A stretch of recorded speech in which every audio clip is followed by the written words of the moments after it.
Hey now, it's the Rob from 106.1 Kiss FM here with my tag team partner in podcasting. Let us please welcome to the show the wonderful sexual chocolates, Jerry Valeri. Good morning, Jer. They say you are what you eat, and I had about 35 pieces of candy last night. So let me hold on. You were, I'm sure, echoing there. One sec. All right, fixed you. Okay, you should be good now. Yeah. Hey now. Hey now. I feel like we need to add the word club to that shirt, and you like make a parody of the Bullet Club for Hershey's Club. The Hershey's Club. Yeah, I would join that club. I would join the Hershey's Club all day. I don't care if the chocolate's made in Mexico now or not. I would have it. I know you love your Hershey's chocolate, my friend. Love it. Remember that time that I had this on and I took it off and I had a Hershey's shirt on underneath? I was going to ask, do you have another Hershey's shirt underneath of it? No, today I'm rocking my Garth Brooks shirt. So that was amazing. And I didn't even realize it until later that weekend when I was watching it, because I believe it was when Charlotte, when we found the Charlotte pictures? Yeah, I mean, everybody, wait, 25,000 people have seen me with the double Hershey's shirt. 30,000. Oh my So God. You rip off an excitement, your Hershey sweatshirt. So it might be the same exact one you're wearing there. Oh yeah. And then I only have one. Now you're in a shirt sleeve shirt that also says Hershey's. God bless you, Jerry. Yeah. How's your day going so far? Oh my gosh. So I had an interview today with Thompson Square. If you listen to country music, they have two hits, but they have one that was like huge. Are you gonna kiss me or not? Okay. Yeah, I've heard that song. Yeah, husband and wife, they tour. They're doing an intimate acoustic thing, and they're coming to the State Theater, a handful of dates. People are excited about it, and we're giving away tickets. I'm doing the interview today. They were scheduled to do the interview with me on Monday and couldn't do it. Had to move it, so they moved it to today, and they stood me up. God bless radio. They stood me up, and I'm just sitting in the studio for like 20 minutes, and I give them 20 minutes. I was like, you're supposed to call me at 9 o'clock Central, 10 o'clock Eastern. It's 10:20. I'm calling Rob. And I just walked out of the studio, and that was that. Are you going to call me or not? It's or not. Well, you know what? To be honest with you, you know how I feel about country music. Everyone who listens to my radio show knows I just loathe country music, cannot stand it. But I might rather talk to you for half an hour about country music than SmackDown last night. Man, I'm really glad that I missed as much of it as I did. Last night was trick-or-treat night for us in State College. The kids, we have a tradition. We go out the whole time. It's trick-or-treat madness. We come back. We eat too much candy. We watch Toy Story of Terror. We drink hot apple cider. Adults spike it. And then the kids go to bed and we watch Stranger Things. So I didn't watch SmackDown last night. I got up early this morning and I skimmed it as best I could. And I didn't feel like I missed anything. Yeah, I feel like last night you could have pretty much missed the whole show and not have missed much. I can fill you in on some of the big things that you missed if you want me to. One of the things that really annoyed me all night, and maybe you picked up on this, maybe you didn't because it's out of your face, but like, so I kind of dig when shows have Halloween specials. It kind of used to bother me back when I was a kid, but now as a grown up, I kind of appreciate it because they're so unique and they're special. But Absolutely. like now, so it's like, you know, the Goldbergs, they stop their regular stuff and you get a Halloween themed episode. And I haven't seen This Is Us yet, but I know last night was a Halloween themed episode. And a lot of times they do that at the expense of their own storylines and they kind of put things on hold for a week. I guess maybe expecting viewership to be low, even though, you know, DVRs and stuff. Or they just build it around Halloween. I mean, if it's a story about a family, families do Halloween. I always liked Modern Family's Halloween episodes. Yeah, but there's sometimes crowbarred in is kind of what I'm trying to say. But with wrestling, it's like, cool. Like we can definitely do a Halloween theme with whatever's going on a wrestling show. Last night, there was like no references at all to Halloween. Monday on Raw felt way more Halloween than SmackDown did last night. From what I could tell, the only SmackDown Halloween you got was New Day dressed up, and I loved every single one of their costumes. Oh, yeah, that was awesome. I was talking to Conrad off the air about that this morning. because so he saw it. He saw that Kofi was Brother Love. Well, but not only that, Corey Graves even used the term Alabama Dream. That's one of Conrad's nicknames. Isn't that amazing? Like, everybody's paying attention to Bruce Pritchard right now. Absolutely. And you missed a phone call from him. You son of a bee. Like I said, though, on a good day, he's got a 15% chance of reaching you. Oh my God. I want him to call me back so much. Are you going to give another shot? Will you buy another shirt? Yeah, oh yeah. I like their shirts, so I'm sure I'll be able to. I wouldn't mind getting a, You know. Do you think that Brother Love will ever make the Hall of Fame?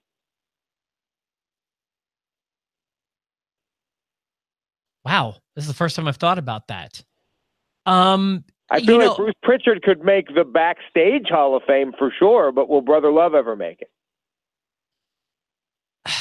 Wow. Okay. Given I'm going to call it a low, so Brother Love is not going to main event a Hall of Fame show. We all know that. But when you think about how deeply they reach into the list of people who are eligible, it's totally possible that Bruce or Brother Love could be in there. Plus, the WWE, they're no dummies. If they're going to strike when the iron's hot, if you bring in Bruce Pritchard to WrestleMania this year, that would be a good thing for everybody, I think, because he's lightning hot right now. In my opinion, that matters not to them. Okay. I don't think Bruce's podcast, if anything, it might only work against him going in. I don't think it will work positively, but I think it will have largely no effect. Okay. Because the people who are listening to a Bruce Pritchard podcast are going to buy the network or the ticket to WrestleMania with or without Bruce's induction. Yeah, you're right. It would just be fun. It would be a lot of fun. And I also think that like the amount of people listening to the podcast, I don't know what the actual metrics are, probably pale in comparison to what WrestleMania's reach is. Of course. So yeah, I don't know that it's going to have much of an impact either way, but I think a lot of it will be because of backstage contributions, kind of like in a Pat Patterson kind of way, in that Pat's wrestling career was not bad, but his contributions kind of came as someone who helps put matches together and a backstage agent and a writer, that kind of capacity. Right. So, man, there is not much to talk about from the show last night. I watched the whole thing. Don't have much positive to say. Let's see. Okay, so I sat down a little after I started watching on DVR, but only about 15 minutes after the show started. We did not get many trick-or-treaters after the show started here in Evansville. And I sat down with the intention of really focusing on the opening segment, which was Shane McMahon. And my note about this was, and I was really trying to, at the start of the show, pay attention. I could not pay attention to what Shane was saying because he just sucks, as we've been talking about here lately. And not only that, he didn't say anything of importance. There was no news that came from that opening promo, right? Stephanie McMahon cuts a better promo than any other McMahon right now. I haven't compared. I never said, what about Shane? So I will say she's not a 10 out of 10 like you referred to her as yesterday, maybe in the Tokyo Dome. But Shane's promos, I don't know, man. They're not good. And I hate this, like, he does this thing every time where he looks at the crowd, is like, yeah, he has a weird, he does have things like that he does. And I'm just like, just do your promo, dummy. Just cut it. And like, I can't wait for Survivor Series to be over. I'm wishing away something that I used to love as a child. I want this pay-per-view to be over because I feel like Shane McMahon will finally get off my television for a bit. Dude, until it's time for WrestleMania, and then he'll be back. It's not even just Shane. It's that everything is...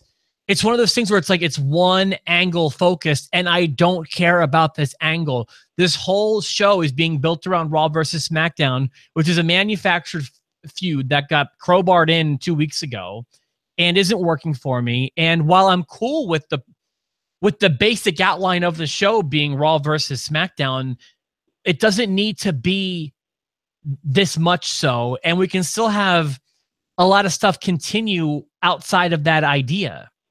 The only thing that I like about it is the fact that Kevin Owens and Sami Zayn clearly are going to ruin everything for SmackDown on Survivor Series. They're going to cost them the match. They're not in it. They're going to cost SmackDown the match. That's a pretty solid idea. I kind of saw them being in a feud outside of the Survivor Series, but maybe you're absolutely right. The feud that they're in right now is with Shinsuke Nakamura and Randy Orton, and that's not going to resolve in 3 weeks. And those two ding-dongs are in the main match. Yeah, you got a good point there. And another thing is like, so all these matches are Raw versus SmackDown. I want to remind people, really, if you think about it, the only thing exciting about a champion versus champion match when no titles are on the line is if it's a unification match. And it's not. These are just the Raw secondary champion, Miz, versus SmackDown secondary champion, Baron Corbin. Like, that's not exciting just because they happen to have belts that aren't on the line. Bragging rights. Go F yourself. Not you, but just the world. No, but me too. All of us. Just F. Just go F. F off. And if ready, we know three of the members of the SmackDown team, and I'm going to tell them to you, and you can express your interest or disinterest with each name I say.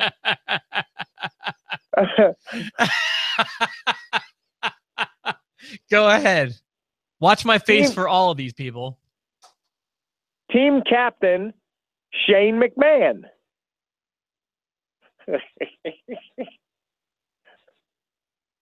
The Viper, Randy Orton. And Shinsuke Nakamura. I can't tell if you're free, if your frame is frozen or what. No, I'm here. I'm not frozen. I'm just reacting to the names that you mentioned. Oh my God. Those. Oh no, I got it. That's what I'm saying. Is it like that's how I feel too? Just like frozen, bored. This is my unimpressed face. Shinsuke Nakamura, Randy Orton, and Shane McMahon are team captains. Who else are they going to put on there? God. Well, we have we've got Bobby Roode. Bobby Roode is in. Was it okay? Well, then here's my face. When you look at all of those entrances, Shinsuke Nakamura and Bobby Roode, and it's going to take 2 hours to get the entrances. They should just do the entrances through the kickoff show. Start with the Survivor Series match? Yeah.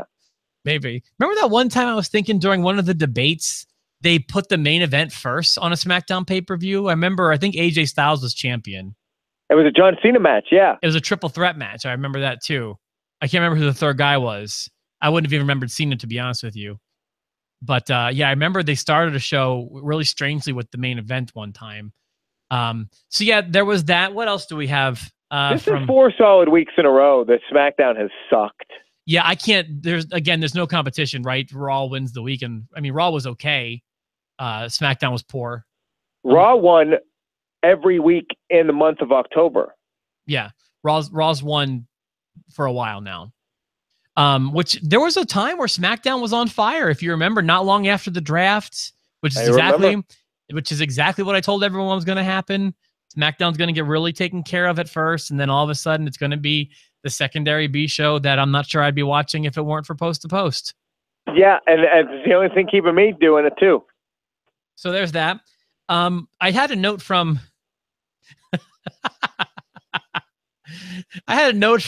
from the Bobby Roode and Dolph Ziggler match. Hey, go get it. It's fine. It's a podcast. If you got up and did that during a radio show, I'd be like, the F's wrong with you? I'm like a bear with a scratching post. I can't. Whatever. I feel like Bobby and Dolph, I'm getting distracted by how often they rely on pinfall reversals. Because if you remember at their pay-per-view match, they did like a spot with like 10 of them in a row that wound up in the pinfall. And now I feel like every match, because they've wrestled every week since then, which is another, kind of thing. I know, man. And I don't dislike them. I'm just like, God, I just saw this. This time it's 2 out of 3 falls. So now I get to see them 3 times. They used to work like this for house shows, like in between pay-per-views when they only had 5 pay-per-views. They'd be like, they were working house shows together and they did it for 3 months and then they had their match. But you can't do it on TV. I can't see this match every week.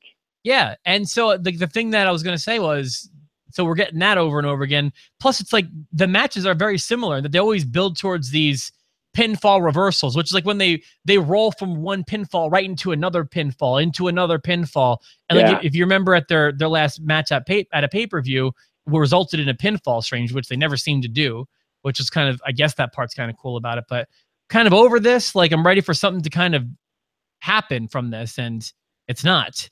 And I used to get excited to see what was Dolph's bogus entrance going to be, and now it's just like I almost missed the old entrance, which was just a normal one. Right. I love they kept using Corey Graves multiple times last night used the term, I think it was Corey Graves, it may have been someone else, during the Ziggler and Bobby Roode match. Yeah, it's that match, I believe. Throughout any of the matches that the Survivor Series spot was at stake, they kept saying, do they know what's at stake? Do you know what's at stake? So much at stake in this match. And I'm thinking to myself, during a title match, sure, there's a lot at stake. A career match, a lot at stake. What's at stake is a spot in a match. And if you stop making it seem like it's high stakes. If you lose, you'll be in a different match on Survivor Series. Yeah. I don't even want to be in the match. I don't even want to be in this big match. I don't want to watch the match. I don't want to watch it either. I don't even want to watch it. Do we know who Raw's team is yet? Do we even care? We know Kurt. And then Kurt tweeted prior to SmackDown that Braun Strowman will be a part of the team. Awesome. So Raw's off to a good start. So far, I'm super pumped about 2 members of Raw's team, but SmackDown's team, they're 0 for 3 for me. And I know people are going to look at me. 4. We know 4, don't we? Yeah, you know what? They're 1 for 4. I like Bobby Roode, at least right now. Okay, fair enough. So, but it's just a bad team, and I think people are going to. They might not say it, Rob, but I think people, when we bang on Shinsuke Nakamura, they roll their eyes, because I think people that listen to wrestling podcasts love Shinsuke Nakamura. That's a safe bet. I agree with that. But I don't. And that's not to say that I dislike him. I just haven't. I don't watch indie stuff. I don't watch that stuff, and I don't know what he did. And so when I see him now on SmackDown, he hasn't impressed me at all. And if anything, his entrance annoys me because it takes 6 minutes. I fantasy booked something else last night, but a small thing about Shinsuke Nakamura. This would be really cool. I need you to visualize for me here. I'll take Kevin Owens as an example. Excuse me. So let's say you've got Shinsuke Nakamura in a feud with Kevin Owens. Okay? And Owens is in the ring. Shinsuke's doing his entrance. And Shinsuke's in the ring, and he does that part in the entrance where he does that back bend and kind of lays flat. Right. Imagine if while that's going on, somebody gave him a leg drop. He kind of got the flashing lights, and Shinsuke does that trademark back bend where he kind of flattens himself out, but his legs are doubled over. Imagine if someone attacks him. Yeah, but like in that vulnerable pose, you could do something really cool, I feel like. That would be awesome. I like that fantasy book. I fantasy booked. What you do is you have Shinsuke Nakamura and Asuka in a Rosetta Stone on a pole match.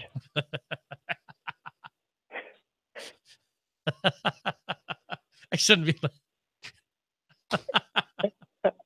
Hey, did you hear about speaking of Asuka? What did you say? God, I wish I could remember dude's name. There's an NXT kid. If anyone's listening, I'm sure they know the guy's name. NXT kid made an insensitive tweet about Emma being fired. It was a bad joke that wasn't funny, and he's getting a whole boatload of crap for his tweet. Are you looking it up for me now? I'm trying to, yeah. His tweet said something like, I guess that's what happens when you're not ready for Asuka, or something, when you're truly not ready for Asuka. It wasn't funny. It was just in bad taste and kind of kicking Emma right after she got released. And then Leo Rush. Thank you, Leo Rush. That's what I was looking for. Everyone in wrestling, whether you're talking about active roster, whether you're talking about NXT or main roster, whether you're talking about legends, whether you're talking about other independents, everyone is taking shots at this Leo Rush kid for what he said about Emma, which really wasn't that bad. But yeah, so he goes ahead and he does that, and then let's take a look at some of these tweets. Bray Wyatt tweeted, "You ain't gonna make it here with the Wolves, kid." If you have any more, feel free. Some of them I don't know who they are. Like Lufisto. Who's Lufisto? That's Kalisto's cousin. Okay, laughing at someone who just lost their job. Classy as F. Keep your chin up, Emma. By the way, that was a joke. I don't know. That's not Kalisto's cousin. Oh, okay. I don't know. Jack Gallagher writes, apologizing because people didn't like your joke, not for joking about someone losing their job. Also, try the English classes at the PC, at the Performance Center. Yeah, Gallagher. The kid Leo had a long-winded apology, and he spelled losing wrong. He spelled it loosing, which is like something I've noticed millennials do. People younger than me can't seem to spell lose for the life of them. They always spell it loose. Peyton Royce writes, "Wow, kid, didn't you just get here? Professionalism goes a long way." They're just hammering on him. But the biggest name in there to take a shot was Bray Wyatt. Kevin Owens said something, and then Mick Foley did too. But oh, wow. Mick Foley came to his defenses. Mick Foley wasn't saying he was right, but Mick Foley was saying, okay, he made a mistake. He apologized for it. Let's leave him alone now. So if you want to look up those, that's fine too, because it's an interesting story. Here we go. Better story with more tweets and bigger guys. Go ahead. Taz wrote, "Show some respect." Put some respect on her name. Kevin Owens writes, "Reading that made my brain melt. Good luck. You're going to need it." Oh, and after this, I want to talk to you about Kevin Owens' Twitter feud. Okay, Samoa Joe writes, "One's true nature is seen when they feel there are no consequences. One's true character is seen when those consequences inevitably show up." See, everyone's talking about this. Mick Foley writes, "Maybe we should cut It's Leo Rush some slack. He made a mistake. He feels terrible about it. He sincerely apologized. He's human. Thanks." Update 2. Dash from Dash Wilder writes, "So busy trying to be a comedian, you forgot that you're a dumbass." So you see, I think this is a feel good story. This says Sean Waltman writes, "Sad to see this from you." That's from a guy who used to crap in people's duffel bags.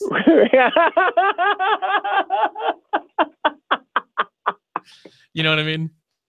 So, who are you, Sean Waltman, to throw stones at a pooped-in duffel bag? Do you know about the Twitter feud between Kevin Owens and Randy Orton? No. This is great. SmackDown. Hey, thanks, SmackDown. That one's for you. Now we're talking about Twitter feuds because you sucked so bad. So, I don't know how worky shooty this is supposed to be, but Randy Orton tweeted a picture of his McDonald's breakfast and said this is how he prepares for a match with Kevin Owens. It's like the Kevin Owens diet or something like that. Okay. You with me? That's how this starts. I'm listening to you. I'm just trying to look it up too at the same time. So Kevin Owens responds with, "I'm preparing for a match with Randy Orton. I've been watching paint dry all day." Something like that. So I don't know exactly how worky shooty it's supposed to be, but I don't even. It's the typical. I'm going to make fun of Kevin Owens for being fat, and then Kevin Owens just slays you. I liked it with and remember Enzo and Corey Graves. That was the best one so far. No, you didn't fail as a father. You failed as a wrestler. That's why they put you in a suit, stuck you behind the announcement. Bringing things back to SmackDown real quick. Did you see Stranger Things? No, I didn't. You missed about it. It seems like now it's It seems like they're focusing on the Bludgeon Brothers as being the culprits here, hopefully leading to a feud with the Bludgeon Brothers. But my only thing is, we shouldn't be doing vignettes for the Bludgeon Brothers and have them being the culprits at the same time. It should have been one or the other, and honestly, it should have just been Stranger or Things. I think it should have been Stranger or Things, and then the Bludgeon Brothers show up and bludgeon people instead of these stupid promos that look terrible. Yeah. So they need Bruce Pritchard to cut some of these vignettes. They need some real production over there. Well, it's a good thing Bruce Pritchard was in the house last night.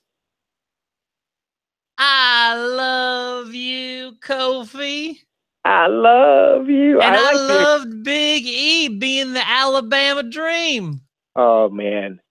The Alabama Dream was an amazing one. And then I like Mouth of the South. Of course, Xavier Woods is going to have a megaphone. Of course he is. And Xavier Woods, just because I love you doesn't mean that I like you. I know it's not going to go anywhere, but I don't hate Aiden English and Rusev being friends. No, you know what? I'm kind of with you. Something about that's working for me. I don't hate that the way other people seem to. Yeah, Rusev Day. I'm okay. I'm okay with Rusev Day. And the singing doesn't really get to me yet. And boy, the kids' facials, Aiden English, when New Day's music started playing to cut him off, like he put it over with his face. Like I don't think he's that bad. Yeah, you know who doesn't put stuff over there with their face? The Viper, Randy Orton, or Shane McMahon, or Shinsuke Nakamura, or Roman Reigns, or Roman Reigns. Maybe you never know. Maybe this bacterial infection thing he's got going on is going to make him better. You're probably right, Jer. It's like Spider-Man. It's like he's going to get this radioactive viral infection, and all of a sudden he's going to be charismatic. He's going to come back stronger. He was. You know what? It's like all of a sudden he can cut a promo. I was in a science lab and I was bitten by Jake the Snake Roberts, and now I cut the best promo you've ever seen. You know what's funny is I had low expectations for this episode of Post to Post. SmackDown was garbage. You didn't catch all of it. I just kind of thought it wasn't going to be that great. Plus, we're coming off of what I thought was a kind of weird episode yesterday. We've covered so many topics in a fun way. I really like this episode. Yeah, every episode's weird with me because you never know what you're going to get, and I start scratching my back in the middle. Yesterday, we were both off. Our brains weren't working 100%. That's okay. And we actually had a Jake the Snake Roberts reference and didn't wish him a happy birthday, so that kind of makes me feel good. But I would like to say happy birthday to Jake the Snake Roberts while we're talking about him. Just tweet it. Tweet it at Leo or whatever his name is. A lot of class. Oh, we should start tweeting at Leo Rush. You think I could get him to block me by the end of the day? Hey, you did it for the announcer. What was his name? I always forget his name. Oh, what's his face? I don't know. I hated that guy. I went full blown JBL on him. And what was his name? He botched the NXT call when Samoa Joe showed up. Oh, I thought Samoa Joe shows up, the place goes crazy, and it starts to get quiet, and he goes, "It's Joe." We'd never seen him on WWE anything before. His call is, "It's Joe." It's Joe. And I remember he tweeted, like, how's life in Media Market 200? He started feuding with you visibly. Like, I just couldn't believe what was happening. Mick Foley almost intervened. The best was he said Media Market 150, and then my best friend Rob corrected him and said it's actually Market 200. Have you seen where it is now? I can't imagine it's even rated, buddy. We don't get our Arbitron here. I didn't know it went this deep. It's in the 500s. Whatever. I'm kicking ass. That's all. You're the broadcast personality of the year, and we've got you right here, bitch, on Post to Post. What was that? I said 2 years in a row, and then I swore. To be fair, in State College, it is a no-brainer who the best broadcaster is. It is a no-brainer. And in Evansville, it's a no-brainer who the worst broadcaster is. It's a no-brainer who the best is. It's you. And anyone that doesn't see it can get one of these. I'll tell you, no one here is seeing it. Listeners might be, but I'm just going to stop. I'll stop. That's all that matters. Oh, yeah. Let's not lose our jobs here in the podcast. Let's keep it moving. Listen, thank you. Is there anything else? I'm assuming there's nothing you want to talk about from SmackDown further. We're good. We're good. Dude, are we doing our topic tomorrow? Or what are we doing? Yes, I love this topic. Okay, so Benny kind of suggested this topic, and Benny, if you don't comment on the topic episode tomorrow, I'm gonna be heartbroken because we're doing this one because you suggested it. But it was a great suggestion. I'm gonna call it personal interactions with wrestlers that Jerry and I have had, whether it's at a live event, whether it's interviewing them here in our radio studio. I've got several good ones that I feel like are worth talking about, and I know you do too. I have a few good ones, and I have one of my favorites is one you and I share together. So that'll be fun. Yeah, I've got a lot of fun ones that I'm excited to talk about. So kudos to Benny for suggesting this topic. And by the way, it never bothers me when you guys suggest topics on the thing on the post show. If we don't get any feedback or views on the topics, I'm going to eventually ditch them. But if you guys have good stuff that you want to hear us talking about, I like to do more than just the recaps. Like today we did like a whole sort of news thing. I thought it sounded really good personally. But all right, Jared. Absolutely. Thank you. But if they don't put it over, if they don't sell it, it's going to go away. Yeah, if you guys bury us, they're going to go away, and we'll just stick to recaps. All right, man. Thank you for your help today. I thought it was a real fun episode. If I haven't made that clear enough. Yeah, no, we had a good time. I had a wonderful time. Send your hate tweets to @It'sLeoRush. Yeah. Is that the right handle? It's the right handle. That guy has no class. Tweet him. Sorry, Mick Foley. That guy sucks. I'm feud with him. I'll be blocked by tomorrow. You watch.